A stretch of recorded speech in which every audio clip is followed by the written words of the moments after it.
Nah, halo guys, selamat sore. Kita di hari Sabtu ini akan diskusi seputar sastra bersama Pak Ipul sama Teh Hardita juga. Ini eh seorang sastrawan atau penikmat puisi kata Pak Ipul. Kita penikmat puisi dan sastrawan di sini di acara atau kegiatan secangkir jingga yang bertemakan secangkir jingga. Apa sih secangkir jingga itu, Pak? Saya izin membeberkan dulu, memaparkan apa secangkir jingga. Jadi secangkir jingga itu kita ngobrol santai, diskusi tentang sastra lah untuk sekarang, karena di sore hari menjelang senja dan kita mengambil jingga untuk mengobrol di sore hari. Dan secangkir itu kita ada kopi ya di sini, jadi secangkir kopi sambil ngobrol di sore hari gitu Pak. Nanti kita akan lanjut lagi ngobrol sama moderator dan saya juga tentang seputar sastra di sore hari ini gitu. Gitu lah. Gimana Bapak sarang dinya biasalah dicampur bahasanya dihijiin. Cek.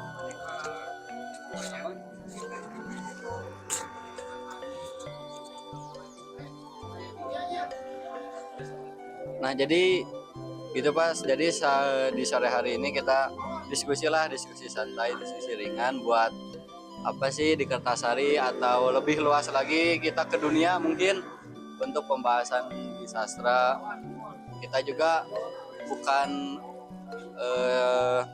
belajar lah Pak, belajar apa sih itu sastra, bagaimana sastra di kehidupan kita sekarang gitu. Apa fungsi sastra bagi kehidupan, mungkin ada fungsinya dari segala apa yang ada di dunia, mungkin itu ada fungsinya gitu Pak ya, ada hubungannya sama kehidupan kita di era sekarang nih Pak. Mungkin begitu moderator. Ini Oke. saya ambil moderator dari Siap. Zimbabwe Pak. Terima kasih untuk saudara Digi ya. Jadi saya sebetulnya Pak dan Bu kebetulan belum ada pengalaman di bidang sastra, baik itu karya sastra baik itu seni. Tapi ketika saya melihat Bapak dan Ibu itu, saya merasa wah ini kayaknya menarik nih gitu. Kayaknya menarik karena banyak sekali hal yang sebetulnya saya ini tuh arahnya kemana, tapi setelah dicari tahu wah ternyata dalam juga ya kayak gitu. Nah mungkin saya mau tanya kepada Ibu Arnita dulu, karena kebetulan saya juga baca-baca Bu tentang background Ibu juga, tentang apa sih selama Ibu berkarir gitu ya. Ibu juga saya baca-baca pernah jadi jurnalis Ibu, pernah jadi redaktur juga, dan itu sangat-sangatlah luar biasa ya Bu ya, karena jarang sekali orang bisa sampai di titik itu. Nah mungkin yang saya mau tanya, proses Ibu untuk mencapai tersebut itu kayak gimana sih Ibu gitu, boleh ceritakan Ibu? Ya, selamat sore. Halo, perkenalkan saya Arnita dari Desa Tarumajaya ya, Kecamatan Kertasari. Jadi kalau menjawab pertanyaan itu, memang ya kalau istilahnya saya orangnya itu yang saya suka hal-hal baru. Saya suka hal baru. Jadi kan dunia sastra itu luas ya. Jadi tidak berkutat pada penulisan saja gitu. Itu kan seni itu luas. Kita bisa mencoba hal-hal baru. Nah, dari awalnya saya itu dari SMP nih, cuma nulis-nulis buku diari dulu gitu, nulis-nulis ya, buku harian gitu. Tapi sebenarnya pada dasarnya emang saya suka membaca dulu. Saya suka membaca. Saya berpikir gini ya, ketika baca novel atau karya orang, ini orang kok bisa ya, bisa nulis kayak gini gitu, ini gimana caranya. Nah itu kan jadi memantik ya, membuka pikiran gitu. Orang lain bisa, kenapa saya nggak bisa? Nah itulah yang menjadi pintu utama. Nah itu ketika saya mulai terjun, saya mulai menulis. Kebetulan kalau 2008 itu udah ada Facebook ya dulu ya. Nah 2008 udah ada Facebook, itu sebagai ranah ya, sebagai ruang ada gitu di sana. Nah, ketika ketemu orang-orang yang memang satu frekuensi juga, kita bikin grup, kita bikin event gitu. Nah, itu kan semakin membuka kita berwawasan luas. Nah, dari sana saya nggak cukup nulis puisi waktu itu kan. Bagi saya ini nulis cerpen gimana sih? Saya pelajari itu. Saya baca nih karya orang nih, cerpen kayak gimana, strukturnya, konsepnya gitu kan. Saya coba nulis satu itu, tapi itu kan tetap kita prosesnya jatuh bangun, Pasti.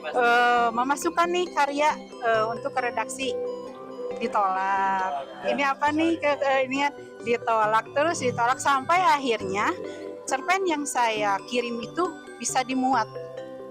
Sampai akhirnya cerpen itu bisa menjadi juara. Nah itu ya, nah itu kan jadi motivasi kan, motivasi. Tapi nggak berhenti di situ. Ini nulis artikel gimana sih? Beda kan konsepnya beda lagi, aturannya beda lagi. Saya pelajari lagi, cari bagaimana artikel yang baik ini. Nah ketika itu saya nyaman bikin artikel, saya bisa. Oke. Saya ini lagi bagaimana sih jadi jurnalis? Ini tantangannya lebih besar jadi jurnalis. Kebetulan saya ada teman, dia punya media. Kamu bisa jadi jurnalis. Gimana caranya jadi jurnalis? Bukan hanya kita mengandalkan tulisan, okay? Tapi kita langsung datang ke lapangan. Kita cari apa ini, momen apa nih yang ingin kamu angkat. Karena penulisan berita itu udah beda. Udah kita nggak menggunakan fiktif atau kita ngehayal, enggak gitu. Itu kan udah real ya, kita udah ada narasumber, kita udah ada kejadian-kejadian yang benar-benar real, itu nyata, karena itu kan sebuah informasi yang memang kita harus berikan ke publik dan itu harus akurat. Nah itu menjadi tantangan gitu, dan alhamdulillah selama itu saya nyaman. Oh ini dunia saya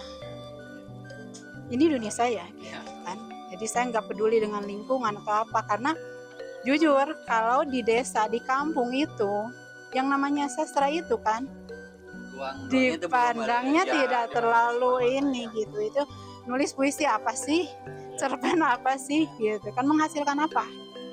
Tapi di samping itu yang membuat itu adalah nyaman, kita merasa jadi diri sendiri ketika menulis gitu kan.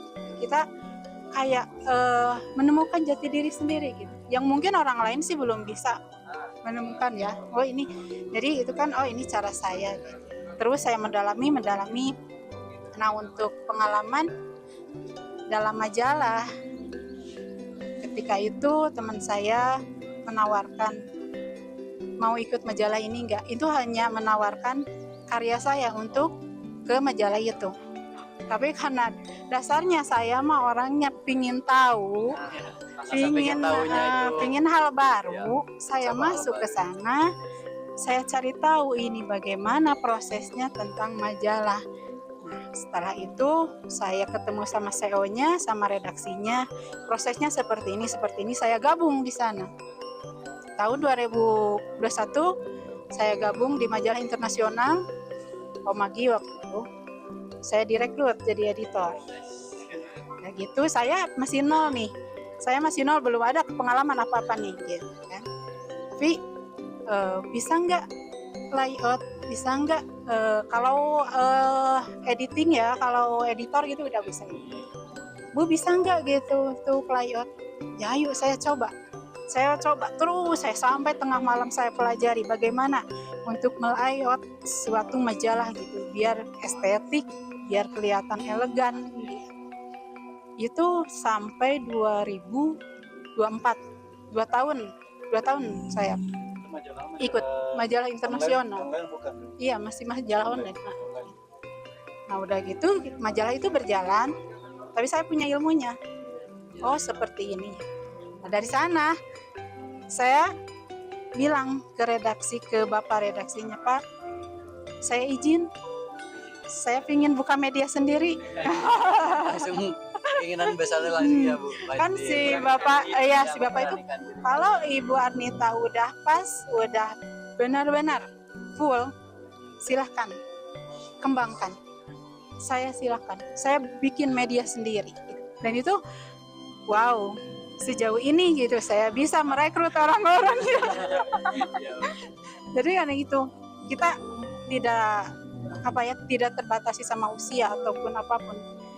Saya punya anak kecil, saya punya pekerjaan rumah, tapi saya punya waktu untuk memanjakan diri saya. Nah inilah caranya gitu kan.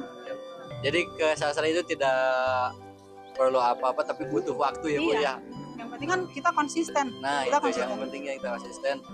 Dimulai dari suka terus jadi Mendalami, Mendalami, kita nyaman, kita itu nyaman. udah Menemukan diri jalan. sendiri di sana Ah, ya Bu ya. ah. Jadi di sastra terjebak gitu. Iya, benar. Kalau Pak Ebul terjebak di sastra mungkin awalnya gimana Pak? Sebetulnya dasarnya hampir sama tadi dari si Teh Arnita kan gini, kesenangan membaca tuh ya. Tuh, jadi saya dari SD juga senang membaca. Kebetulan rumah tuh samping SD, jadi ada kebebasan waktu itu. Saya suka pulang terakhir, karena apa, di perpustakaan baca-baca buku. Dari sana kan terpantik ya. Iya. Makanya tadi Eki ngobrol bahwa mandek ke inspirasi. Saya bilang kan tadi sepakat dengan Teh Anita, harus banyak baca, harus banyak melihat karya orang lain sehingga kita menambah wawasan dan akan memacu ide-ide lah gitu kan, dari sana memantik karya orang lain atau bacaan itu kan gitu. Selain kita juga banyak membaca gejala alam ataupun situasi atau keadaan di sekitar kita lah. Itu membaca itu dasar. Nah, dari sana memang dari kesukaan membaca akhirnya, karena dalam bahasa itu kan, kebetulan saya guru bahasa Indonesia. Dalam membaca dalam dulu tuh dari situ ada 4 tingkatan ya. Pertama mendengarkan, menyimak, kemudian berbicara, membaca, dan terakhir itu menulis. Yang paling berat itu menulis, bukan menulis kita biasa, tapi kan menulis, menuangkan ide-ide setelah kita membaca. Nah, itu kita di sana tuh. Tadi kan Teh Rita sampai bisa menjadi seorang jurnalis. Ya, itu kan prosesnya panjang atau lumayan tuh, berat sekali tuh jadi jurnalis. Berat sekali. Ya. Nah, kalau saya di terutama di puisi itu, karena memang bagi saya puisi itu tempat curhat yang paling mau menerima apapun dan kapanpun. Itu puisi. Jadi Gak bakalan rek di mana, kalau kita punya apa-apa ya bahasanya curhat itu ya.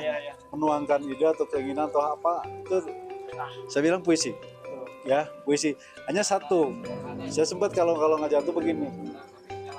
Puisi itu salah satu, selain tadi kan tempat curhat, juga salah satu media yang dimana kita tuh bisa membungkus. Beda dengan cerpen. Kalau cerpen kan bahasanya bahasa biasa. Kalau puisi itu kita bisa membungkus. Kita bungkus. Nah itu di sana, eksplornya tuh di sana. Justru nanti kita akan punya style, gaya bahasa itu kan beda. Sutarji dengan Sapardi akan beda, ya kan Teh ya? Sutarji dengan Sapardi beda jauh gayanya, stylenya itu kan. Baik style penulisan maupun pembacaan. Ya, Teh Anita mungkin dengan saya akan beda. Akan beda style. Nanti style itu kan ditemukan kan ya. Dalam proses akhirnya kita akan menemukan style gaya kita gitu ya. Gaya kita ini kan Diki dengan Akbar kan akan beda style kan, dalam gaya apapun gitu kan. Betul. Kita akan menemukan stylenya itu, dan orang akan tahu, oh ini tong jauh gaya Noah dengan Gigi misalnya, atau dengan yang sekarang lah yang baru-baru kan dalam musik misalnya ya, kan beda. Ketika mendengarkan tentunya tapi beda style kan gaya itu. Nah, jadi sekali lagi bagi saya puisi itu tempat dan dimana kita bisa apapun, bisa kapanpun, dan juga kita bisa membungkus. Betul. Sebab saya juga memberikan begini. Jadi kalau kita, yang biasa kalau di SMA itu kan, pertama saya ngomong tuh gini. Kalian kan mengenal lambang I, gambar gini, terus U. Gitu kan? I love you. Itu kan, saya pernah ngajar puisi gitu ya. Tapi kan ketika kita menyampaikan dengan bahasa biasa, itu akan menjadi basi. Biasa jadi basi kan? Basi. Sampaikan orang anak kecil juga tahu artinya gitu. Tapi coba kita bungkus kode itu itu kuriwal gitu dan U itu dengan bahasa yang beda. Dengan bahasa yang beda ini di sini yang perlu dieksplor tuh dengan bahasa yang lain. Nah di sini yang saya menemukan kenikmatan ketika kita mau menyampaikan atau menyampaikan kata rindu bukan dengan kata rindu, menyampaikan kata sakit bukan dengan kata sakit, menyampaikan kata cinta bukan dengan kata cinta. Itu di sana yang jadi tantangan. Ya, dan itu akan kita akan menuntun. Jadi kayak saya mungkin menyampaikan sesuatu akan beda dengan Teh Harnita menyampaikan satu hal ya. Itu jadi itu ya Ki ya, nikmatnya di sana. Kita eksplor, kita mencari orehan, pokoknya. Dan kan di puisi itu yang utama itu diksi, pilihan kata. Memilih kata-kata tadi kan, menyampaikan kata aku suka atau aku cinta kamu, tapi dengan bahasa yang lain. Masih ingat Ki, saya waktu itu menyampaikan gini, ini mau suka ke seseorang, Ki suka ke orang perempuan, mau memberi sesuatu, misalnya mau menyampaikan apa, isinya itu gehu, bala-bala, tempe, atau comro. Kan kalau kita bungkus dengan biasa nih, dibungkus kertas, dikeresekan biasa. Coba dong kalau kita ini dibungkus di kadoan, di apa gitu kan ya, pakai pita ya. Padahal isinya sama kan. Coba kalau dibungkus biasa kan mungkin penerimaannya biasa. Tapi kalau disampaikan dengan tadi kan dibungkus itu kan beda. Pertanyaan mungkin ada debar juga. Debarnya akan beda. Itu puisi itu di sana bedanya itu. Nah saya itu yang nikmat tuh di sana, menemukan, bereksplor, kita menemukan sehingga itu tidak dengan kata sakit dengan kata sakit, rindu bukan dengan kata rindu.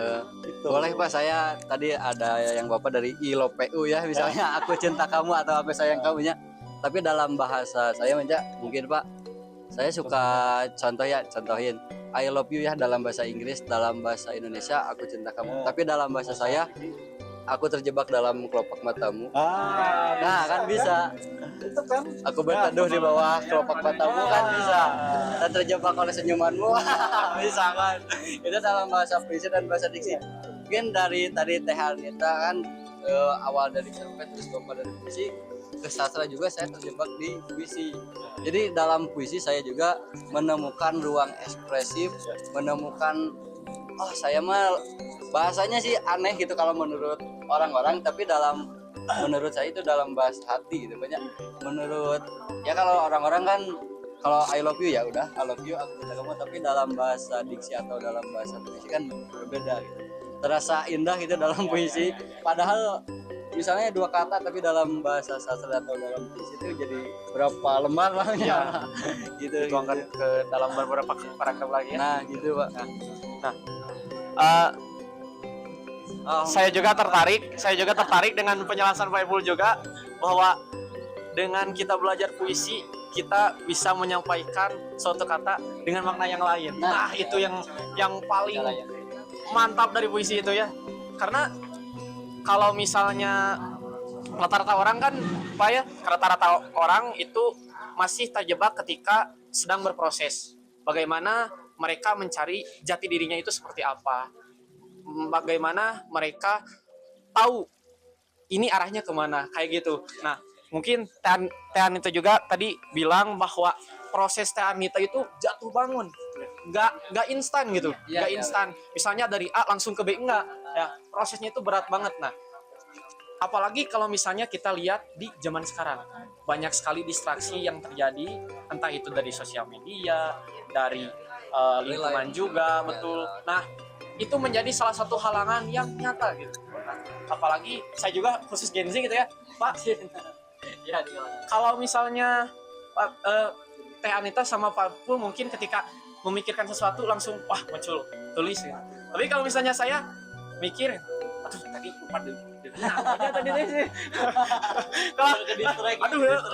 Atau misalnya lagi nulis gitu, ada panggilan saya, Kak ini dulu, tadi mau nulis apa ya? Ya jadi ke distraksi gitu. Nah kalau aku tuh mau nanya ke Pak Ipul sama Teh Anita juga, kayak gimana sih cara mengatasi halangan, baik itu dari lingkungan, dari sosial media juga, supaya mempunyai prinsip tersendiri bahwa ketika kita sudah fokus di bidang A, ya kita fokus gitu. Mau misalnya kita fokus di bidang B, kita fokus gitu. Apalagi karya sastra itu sangat luas banget gitu ya. Iya, iya. Jadi ketika kita fokus, jangan sampai disia-siakan gitu. Nah, gitu. Nah mungkin dari siapa, dari Anita sama Maaf ya, saya tadi sedikit ini.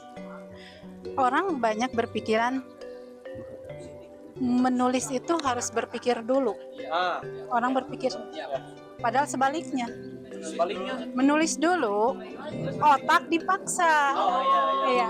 Kalau kita berpikir dulu terus menulis, itulah kejadiannya. Apa sih yang mau? Jadi, iya. kita pada nulis Kita kan naon kita punya tadi mau nulis, keburu ada apa, blank, hilang, benar. Tapi nggak kayak gitu. Kalau mau, oke, kita ada pena, kita ada buku ya, atau sekarang ada note ya, tulis aja deh, tulis aja deh.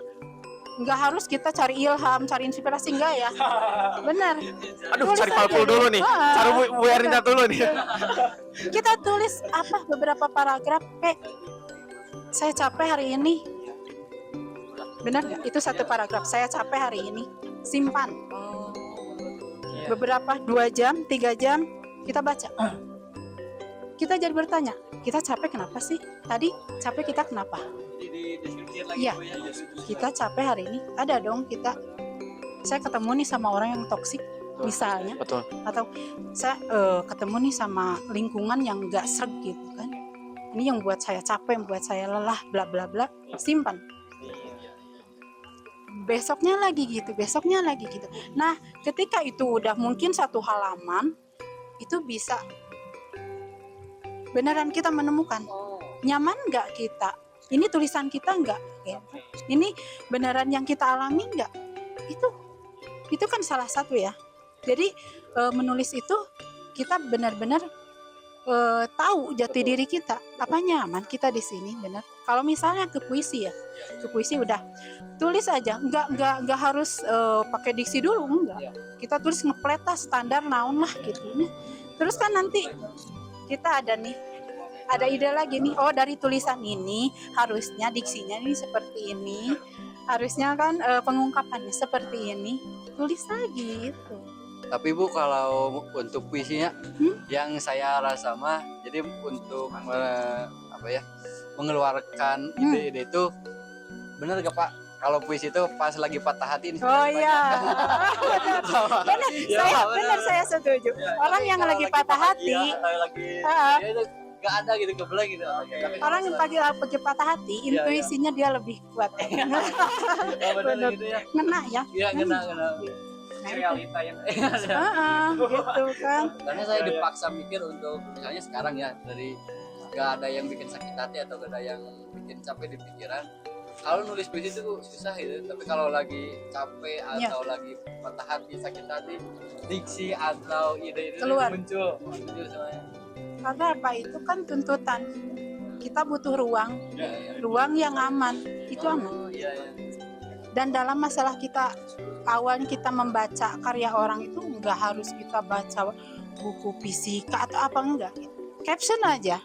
Suka scroll. Iya. Kita caption ada caption kan. Iya. Kita Bisa harian gadget. Kita berpikir enggak? Kok ada ya satu caption yang bikin kita ngena? Ini gue banget. Ini kok situasi aku banget. Ini kok kayak pikiran aku banget. Benar enggak? Dan itu bisa mengalahkan ribuan video TikTok, benar. Karena apa? Kita bersinergi. Kita udah ada sinyal di sana. Ketika kita ada tulisan, oh dia menyerap energinya ke kita. Jadi kita membuka ruang, kita jadi tahu ide. Tulis versi kita. Iya, betul. Mungkin rasa sakitnya mah sama, tapi tulisan kitanya yang beda gitu Pak. Yang tadi stylenya ya. Iya. Yang beda. Kan orang zaman dulu menulis itu adalah obat. Kenapa obat ya? Karena di mana dia butuh ruang dengar, di mana dia butuh benar-benar lagi depresi atau apa, menulis itu bisa mengurangi. Coba aja. Stres ya, Iya. depresi. Bahkan kan nggak harus banyak gitu. Yang penting kita tulis aja kayak hari ini kita ngapain sih. Oh iya. Ya tadi yang ibu kata catatan diary ya Pak ya. Iya. Catatan harian. Oh, benar. Jadi kita dari pagi sampai malam misalnya aktivitas, terus mau tidur cerita gak ada tempat cerita Iya. langsung ditulis. Tulis. Sekarang malah tuh banyak dipermudah. Dulu Iya. zaman kita kecil remaja makan mau buku tuh betul buku diary itu ya, buku diary itu betul bawa, ada bawa ya. Pokoknya kalau sekarang makan ya di HP kan ada not ya, tempat-tempat itu kan tinggal gampang lah ya, nggak usah bawa, lebih simpel gitu kan. Jadi sebenarnya sekarang tuh lebih dipermudah. Tadi juga kan proses kita berkreasi juga lebih banyak ruang sebenarnya dengan ruang dunia maya tuh dipermudah dengan sosmed gitu kan ya. Itu banyak ruang lah. Jadi dulu mah zaman saya memulai bertualang itu kan mesti komunitas tuh yang nyata, yang real. Di mana semacam di CCL ya. Itu kan ada di mana gitu kan, wadahnya tuh di mana. Kalau sekarang kan tinggal buka ini kan udah gabung ada kan komunitas-komunitas, termasuk di komunitas sastra puisi itu kan udah nggak usah jauh-jauh, tinggal diam di rumah juga kan udah bisa berproses sebetulnya. Nah itu kemudian tadi yang pertanyaan Akbar apa mengenai fokusnya itu emang macam tadi ya, terutama di karya-karya cerpen gitu.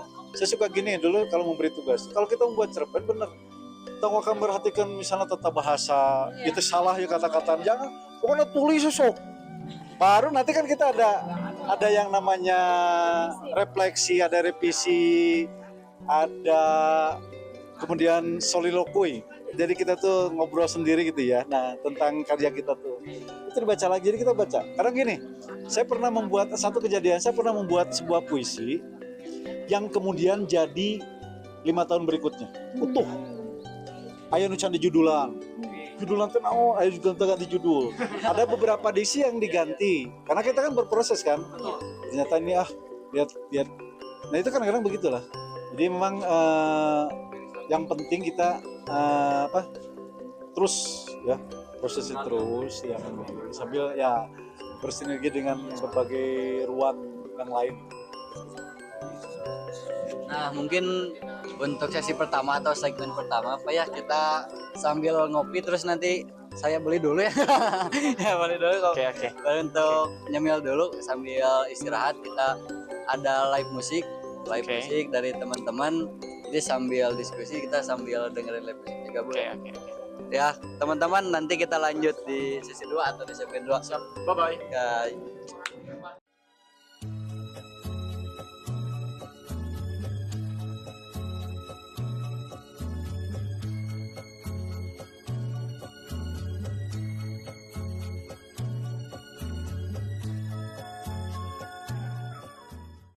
Untuk Teteh Ratih ya telah memberikan lagi ke studio 2, Studio 1 ke studio 2. Ke studio 1 ke studio 2. Nah, kita lanjut Kang Diki ya. Lanjut tapi Diskusi sebelum lanjut kita. Kang Akbar kita juga ada sponsor ya di Ibrato Kopi Oke. buat sponsor hari ini dan juga gorengan dari Panunu. Kang Nunu. Dari Panunu ada sponsorship yang terus gitu ya melangkah bersama-sama yaitu Ibrato Kopi dan gorengan Panunu ya. Oke. Mungkin lanjut Kak Akbar Oke. buat pertanyaan atau obrolan kita Oke, selanjutnya. siap. Kita lanjut ya. Nah, Bu, tadi saya juga menangkap beberapa poin dari Pak Epul sama Ibu juga tentang pertanyaan yang saya tanyakan juga tadi. Bagaimana ketika kalau misalnya ada distraksi, caranya tuh langsung tulis, jangan banyak mikir, langsung tuangkan. Dan juga tetap berproses kayak gitu. Jadi jangan kebanyakan ke A, ke B. Yang penting fokus dulu gitu. Nah, saya juga kebetulan Bu, saya suka mungkin beda ya Bu ya, mungkin beda jalur tapi satu tujuan. Nah, kebetulan saya tuh lebih tertarik terhadap hal yang berbau ekonomi kayak gitu, investasi kayak gitu. Jadi yang berbau keuangan itu saya selalu pelajari gitu ya. Pokoknya yang tentang duit. Siap. Ya, ya. Nah, nah, ya. Tapi saya juga pernah ada di posisi stuck. Nah, saya tuh mempunyai cita-cita, tapi nggak tahu jalannya ini kayak gimana, prosesnya kayak gimana, langkahnya seperti apa gitu. Setelah saya cari tahu, oh ternyata saya ngebedah, oh ternyata saya suka ngomong gitu. saya suka baceo ya. Saya suka baceo gitu. Nah, yang penting membuat orang senang itu, wah saya suka gitu ya. Nah, ini Bu ada hubungannya gitu ya, ada hubungannya karena memang setiap orang mempunyai tujuannya masing-masing, mempunyai jalannya masing-masing. Kita juga nggak berhak untuk menjudge pilihan orang lain. Mbak, pertanyaan saya Bu, sama mungkin ke Paipul juga, bagaimana caranya ketika kita diberikan pilihan, misalnya kita mau fokus ke sastra, misalnya, ke karya sastra, misalnya ke puisi, tapi kita itu bisa fokus, konsisten, dan juga tetap memegang prinsip kita dan tidak terdistraksi gitu ya, gitu. Nah, sama ke Ibu juga gitu, karena sangat sulit gitu ya Bu ya, Pak, gitu. Ketika kita diberikan pilihan, karena kan usia-usia kayak gini tuh generalis gitu, banyak pilihan. Misalnya nemu di sosial media misalnya, oh ternyata puisi suka juga, misalnya fokus ke puisi, ada hal-hal lain juga, oh kita ke seni musik aja, jadi nggak fokus gitu. Nah, gimana caranya Bu supaya Pak gitu supaya fokus gitu ya? Oh, dari dulu ya. Bapak Ibu santai saja. Nanti bagian luas, bagian kesimpulan, Bagian bos. Jadi emang ini selalu jadi polemik ya bagi semua orang gitu yang ingin konsisten. Kalau di dunia sastra itu kita balik lagi ke diri kita.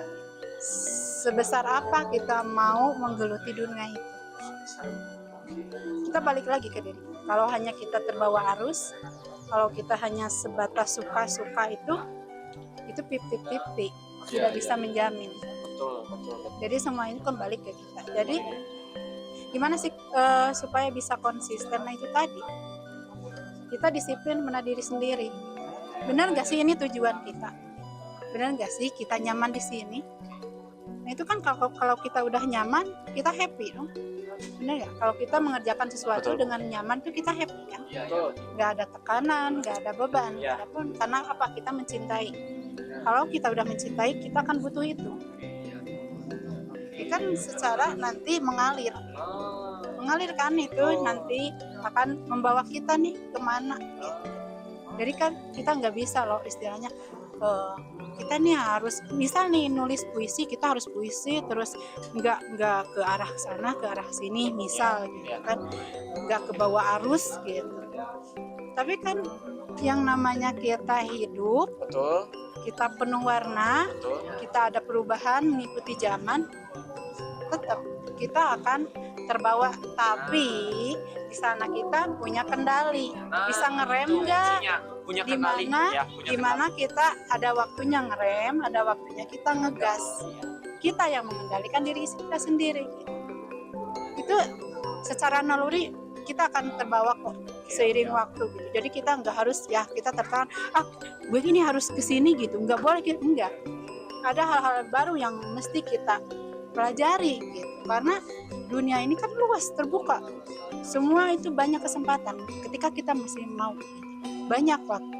Jadi udah mengalir aja deh. Oh, mengalir aja. Udah mengalir aja, nggak harus kita terikat atau kita konsisten sama diri sendiri harus gitu, enggak. Oh, kita juga berhak membuat kesalahan Iya, ya gitu. Ayo, Pak. Mungkin ya, siap. Saya tahu nggak? Siap. Sebenarnya gini, memang kembali ke kita untuk menentukan pilihan itu. Betul. Jadi gini, kadang-kadang di dunia sastra dunia sastra bisa menjadi profesi juga, bisa menjadi profesi. Betul. Saya punya teman kuliah dulu, sekarang jadi dosen di UPI, sastrawan. Mungkin Teh Harita kenal di PPI apa ya, TNND Lilis Aisyah itu, dia salah seorang penulis sastrawan wanita Indonesia. Yang saya suka cerita kalau mengenalkan sastra tuh gini, jadi orang hidup bisa dari puisi juga. Jadi orang hidup bisa dari puisi. Jadi contohnya itu ya. Nanda Lilis Aisyah itu, dia itu dulu penyuka puisi ya. Walaupun kuliahnya juga di bahasa Indonesia, di sastra Indonesia. Tapi dari suka puisi, membuat puisi, kemudian dia kan keliling dunia hanya sekedar untuk baca puisi. Dan itu kan kalau diundang ke luar negeri kan menghasilkannya gede. Iya. Pakai dolar misalnya kan, itu pakai rupiah. Iya. Kan? Apalagi dolar sekarang 0%. Dolar berarti dulu udah paling tinggi gitu kan. So, jadi artinya kan dari sana kan kemudian ditambah kemudian mengasah keilmuannya kan. Jadi orang tuh lagi ngasah perasaan, ngasah intuisi saja, tapi juga diasah seiring waktu tuh ya, diasah juga. Balance akhirnya betul jadi profesi kan. Kalau sudah dianggap dia ahli atau pakar, maka akhirnya kan didudukan pada satu jabatan. Nah, sayangnya ini nih yang tersembunyi mutiara ini harusnya sudah punya jabatan ini harusnya kalau terendus mah gitu ya. Tarita ini harusnya jadi sudah punya jabatan karena sudah kiprahnya, kepakarannya harusnya gitu. Nah, alhamdulillah kemarin kan Pak Camat sudah tahu bahwa Teh Harita ini salah satu orang yang penggerak literasi di sini yang bisa menggali salah satunya kan tentang budaya ataupun sejarah minimal sejarah. Beliau kan sedang menggali Desa Tarumajaya. Artinya kan sudah ada pengakuan sebenarnya kan dengan adanya ini kan nanti kan legalitas ya. Ada pengakuan dari pemerintah setempat ya. Tidak hanya jalan sendiri tentu saja kan. Pasti ada legalitas ya. Nah, itu jadi setelah kita menentukan pilihan, insya Allah nanti akan terbuka jalan sebetulnya. Jadi barsok kalau sudah memilih, misalnya ulah sieun lah sebetulnya. Jangan tahu. Kan dimanapun di bumi dipijak, kalau rezeki mah pasti Allah akan selalu menyediakan ketika kita berusaha. Dimanapun, pada bidang apapun lah. Kalau orang benar-benar pada pasti akan menghidupi, akan memberikan penghidupan. Ya contohnya tadi dari senang baca puisi, nulis puisi, baca puisi, dia tadi tuh keliling untuk membaca puisi saja, bukan untuk menerangkan tentang puisinya, bukan, hanya untuk membaca, diundang baca puisi. Itu kan dibayar. Dan akhirnya kan setelah sejalan dengan keilmuannya, akhirnya dia diangkat jadi dosen, jadi guru besar di UPI itu kan. Akhirnya kan diakui secara nasional internasional itu kan. Begitulah. Jadi kalau misalnya nanti kita, jadi terutama yang muda, banyak pilihan ya silakan saja. Pilih yang fokus pada satu, jangan memikirkan kumahangke. Nanti juga akan memberikan jalan lah, jalan itu kan terbuka. Ya, kadang-kadang kan contoh sederhana misalnya gini. Contoh di sini ada misalnya yang pencinta lingkungan. Dari sampah kan, sampah yang orang lain kan jijik atau apa, tapi kan ternyata bisa menghasilkan. Kalau kita benar-benar kan, sampah yang orang lain tidak terpikirkan ternyata bisa menghasilkan uang, kan bisa menghidupi, ya bisa menghidupi. Contoh kan ada kan ya di sini kan yang tiap hari ngumpulkan sampah, memilah sampah, tapi kan dari orang lain yang jijik yang tidak terpikirkan tapi bisa lah seperti begitulah misalnya. Nah, jadi ya. Pertanyaan tadi Pak, saya mau nanya gitu, tapi udah terjawab duluan.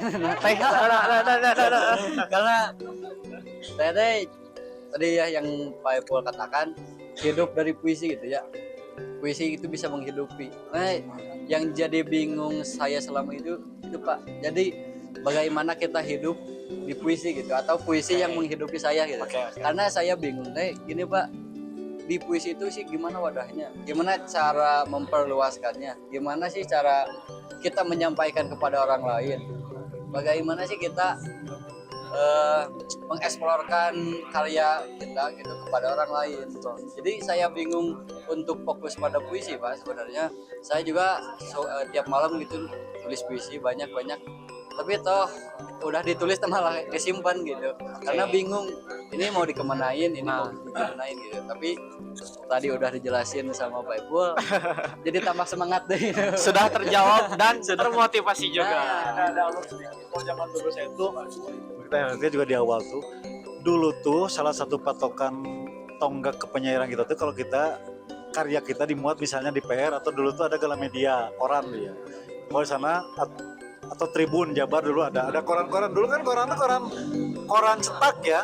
Kalau sekarang kan jarang. Nah, jadi gini. Kita coba jangan menutup diri ketika kita berkarya itu, coba kita publish. Kan sekarang mau udah terbuka banyak media. Betul. Mau di sosial, mau di komunitas-komunitas tertentu. Jadi kita publish. Betul. Nah, itu kan setelah dipublish itu kita bisa kumpulkan, bisa dicetak jadi buku. Itu kan dari buku itu bisa kita dapat royalti. Nah, Orang sudah kenal, kita bisa dipanggil seperti sekarang ini dipanggil minimal untuk ngobrol gini atau pada event-event pelatihan atau apalah event besar ya. Itu kan yang begitu kan sebetulnya ada fee-nya, ada. Dan itu standarnya ya istilahnya gini. Semacam saya contohkan lagi nih Gunawan Muhammad gitu ya. Kan Gunawan Muhammad atau Sapardi Djoko Damono dulu kan beliau itu kan pertamanya dari menulis puisi. Apalagi Gunawan Muhammad kan menjadi jurnalis kan di Tempo tuh kan ya, di majalah Tempo tuh kan, di grup Tempo itu kan menjadi besar dari kewartawanannya. Artinya kan bakal nuturkeun lah, bakal nuturkeun. Istilahnya rezeki mah gitu ya atau tadi uang mah gitu ya.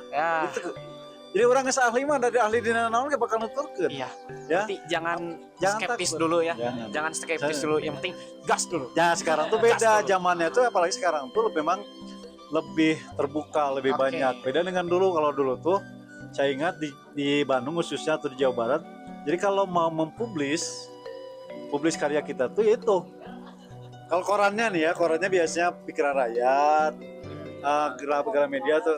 Atau kalau nasional Kompas, Media Indonesia, kalau untuk nasional atau Jakarta gitu ya, atau Jawa Pos ya. Nah itu kan. Nah, atau kalau majalah ya Tempo tadi, atau minimal majalah populer, majalah remaja, majalah Hai ya. Majalah Hai. Ada waktu dulu. Ada. Ada. Itu kan majalah Hai. tembus ke sana kita minimal sudah diakui. Nah itu kan istilahnya job tuh merudul gitu. Betul. Dipanggil. Langsung kudu ngelisrat. Nah, tulisan kita juga ini kan. Kita jalan tuh akan terbuka. Yang penting kita berkarya, publish, ya insya Allah lah orang tuh akan pengakuan tuh akan datang sendiri. Nggak usah orang ngaku-ngaku sorangan itu juga. Ya. Yang wajar insya Allah akan datang secara normal. Nah mungkin itu ya ngobrol-ngobrol sore hari ini Pak.